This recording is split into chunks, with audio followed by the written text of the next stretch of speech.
بساعد بابا،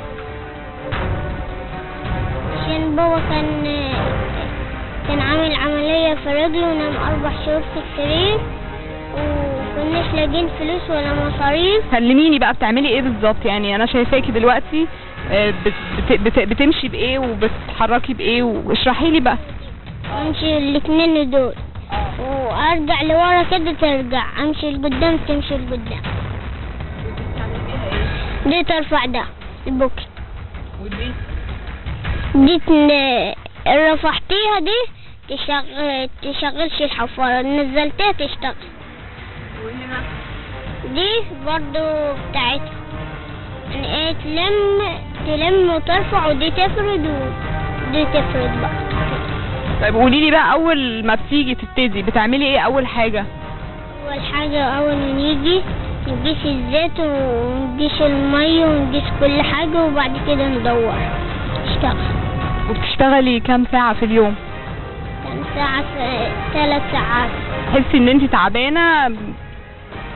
حس ان انا مبسوطة.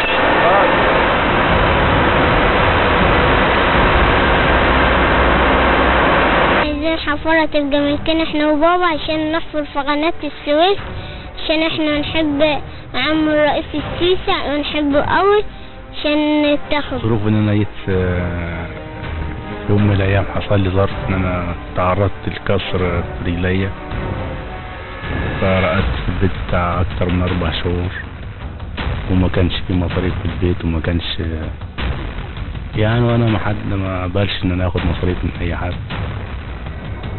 فجتني فكرة ان انا معايا بنت وقلت اشغلها معايا، بحيث ان لما يحصل لي اي مكروه ولا حاجة، ممكن هي تسد يعني، خاصة في الظروف اللي زي دي. البيت احسن من الواد في الظروف اللي احنا فيها دي.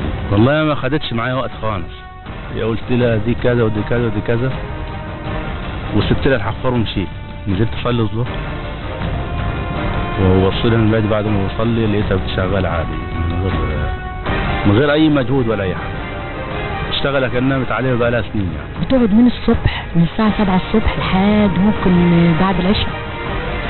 ساعات لما يخلصوا الارض بدري يجوا بدري على المغرب، لكن قبل كده ما يجوش.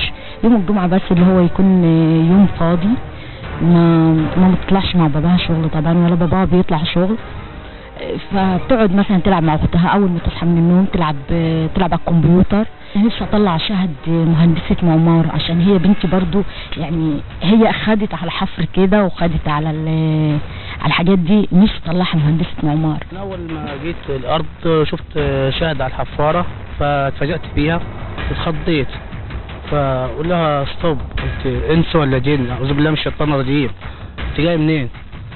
راحت قاعدة تضحك، قالت انت صاحب الارض؟ قلت لها ايوه. انت مين؟ قالت لي انا بنت محمد. قلت لها محمد مين؟ قالت لي شغال على الحفاره. قلت لها بتعمل ايه هنا؟ قالت انا شغال على الحفاره. قلت لها ازاي؟